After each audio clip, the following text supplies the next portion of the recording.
Okay, this talk is presented by myself and my colleague, Patricia Lamusse. The Naval Hill Planetarium is located on Naval Hill, a small hill in the city of Bloemfontein, right in the center of South Africa. And we will talk about the Naval Hill Planetarium as a case study of fundraising and public relations. Okay, just for a sense of our location, here is Southern Africa. We have 4 major planetariums. You can consider them to be children in the same family. The oldest 2 children are the Johannesburg Planetarium over there, and then the Iziko Planetarium in Cape Town over here. Earlier today, you have heard from our youngest brother, the Sutherland Planetarium in a small town, a private planetarium, which is quite an achievement. And we are located here, almost in the center of the country, in the city of Bloemfontein. If you go to the National Planetarium database, you can get the specifications of the various planetariums.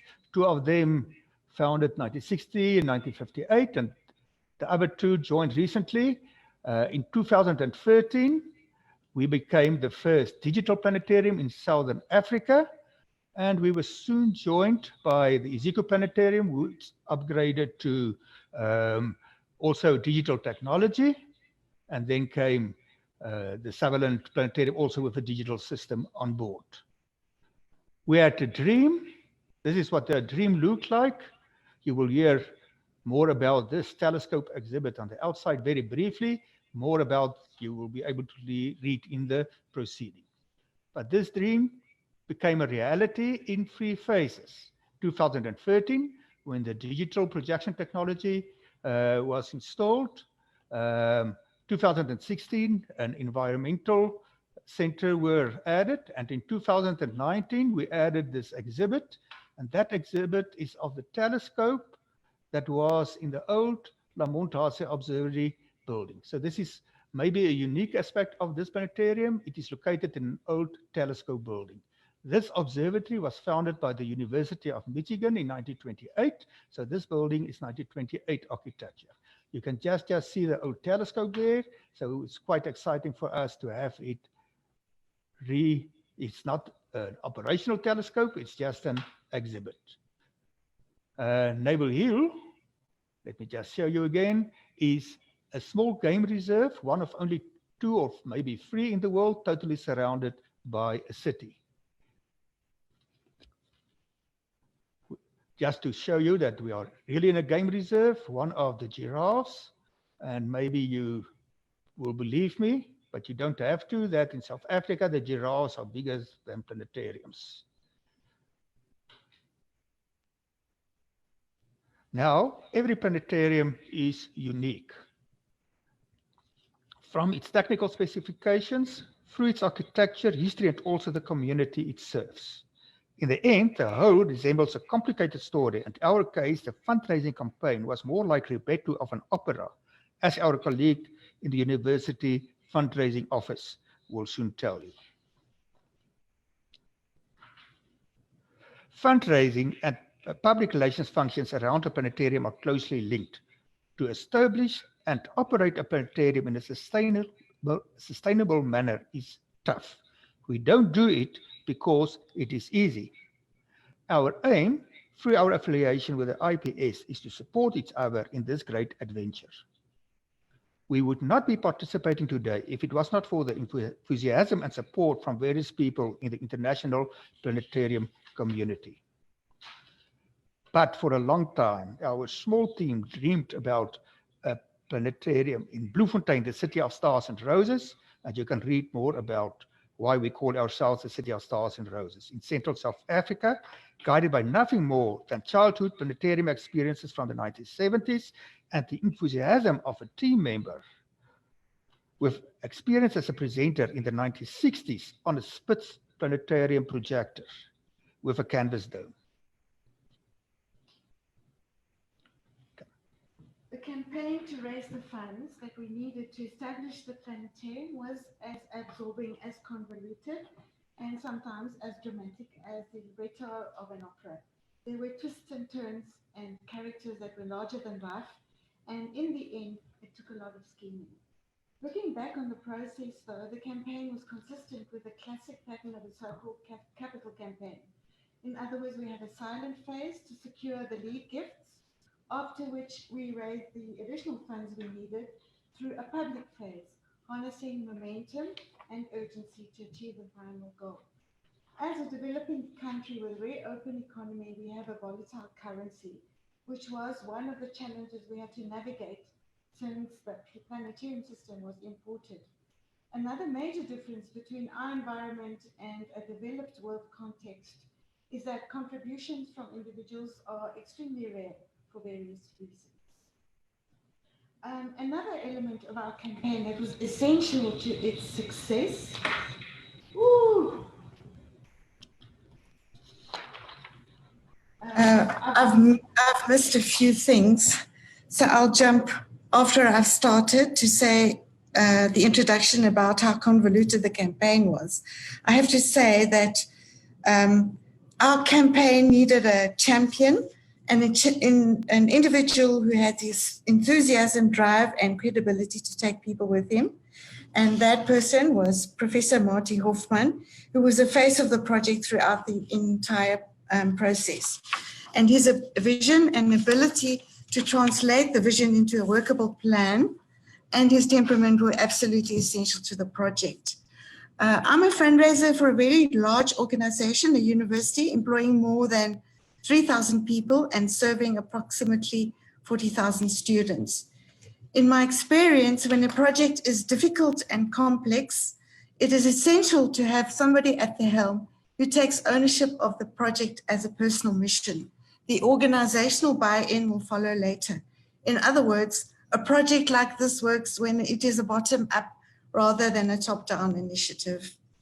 To the trajectory of the campaign, our first big break came in 2009 when we approached the local tourism authorities with the idea of establishing the planetarium. They immediately saw the potential of converting the observatory that Marty mentioned at the start of the talk into a planetarium. At the time, the observatory belonged to the city. Eventually, though, the municipal authorities assigned the observatory to the university, along with the right to develop the buildings into a planetarium and operate the facility to the benefit of the wider community. The in-kind donation of the observatory was the first lead gift in our campaign, but ultimately our lead gifts came from all three levels of government. At the end, our third lead gift came from national government authorities who were very impressed by the fact that both municipal and provincial authorities were on board. All three founding partnerships were dependent on all three partners living up to their undertakings. We had to have meetings, dinners, site visits. We made presentations, held stargazing events, and submitted numerous proposals, architects' renderings, and business plans with cash flow projections and capex estimates to numerous parties. Everything depended on everyone, and if one domino fell, it would have led to a disaster. Once we had secured our lead gifts, the university became very supportive of the project because they saw the potential. And during the last phase of our campaign, we had to contend with a depreciating currency and also additional repairs that we needed to do to the roof of the planetarium. But because we had lead gifts in place, we could approach other prospects from this private sector, and the pressure of not disappointing our founding partners and meeting a looming deadline kept us going. We raised the money we needed and the dream was realized. The opera is ongoing, the fat lady has not yet sung, and there are many more acts and scenes to follow. Okay. So what lessons? Public relations is needed to meet expectations during a capital campaign. In addition to the capital required, we need ongoing fundraising to pay for service visits, part replacements, etc. In your planning phase and update phases, you should pay careful attention to the choice of your size of dome and the nature of the projection technology. A lot of things come together in these decisions. Expectations, matching expectations, the total capital cost, frequency of shows you can present at a cost-effective manner, and the long-term operational costs. One important conclusion is for our type of planetarium to be sustainable in the long run is we need laser projectors. Thank you for your attention. Okay, thank you very much for that great presentation. And my apologies again to Matthiam and Patricia at the beginning there. That's what I get for reading from the wrong line at about midnight. So we have a couple of minutes. I wonder if anybody has any questions.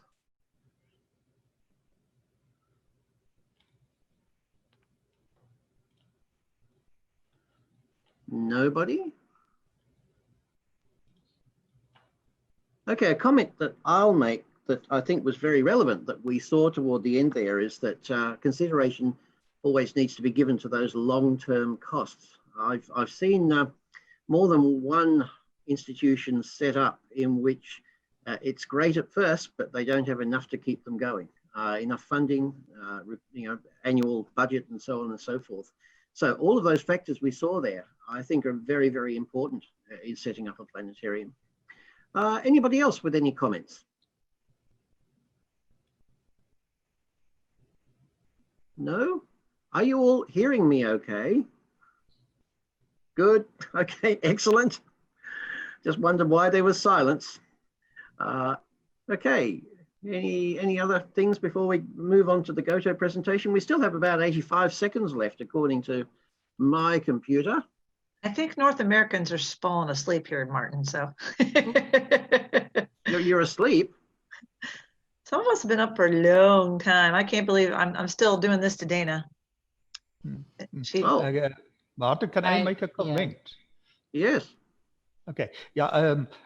One of the challenges we had is we are not in a very big city, and due to the cost of using our projectors, the lamp replacements are very expensive until we can update to the laser projectors. So it's not cost effective for us to present very regular shows for only a few people. So, but I'm impressed with the private smaller Sutherland Planetarium.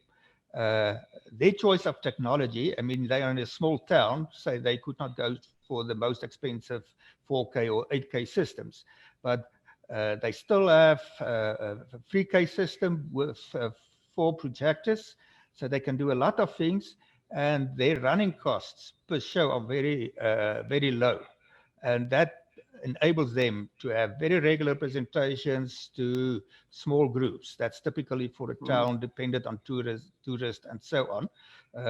So depending on your population center and how big it is, one should look also at what they have done. There was a question about whether there was any parking or walking path and how people visit. Yeah, we are. There's a relatively good road up the hill. As many roads in South Africa, it needs a bit of attention, but it's a tarred road. And then there's a big site around the planetarium.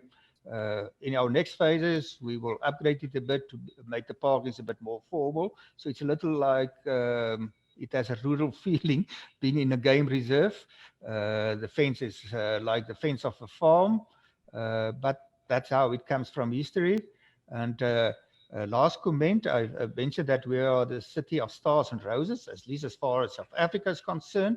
Not the biggest astronomical facilities, but we have two historical astronomical observatories, the one founded by Harvard University and the other one by the University of Michigan.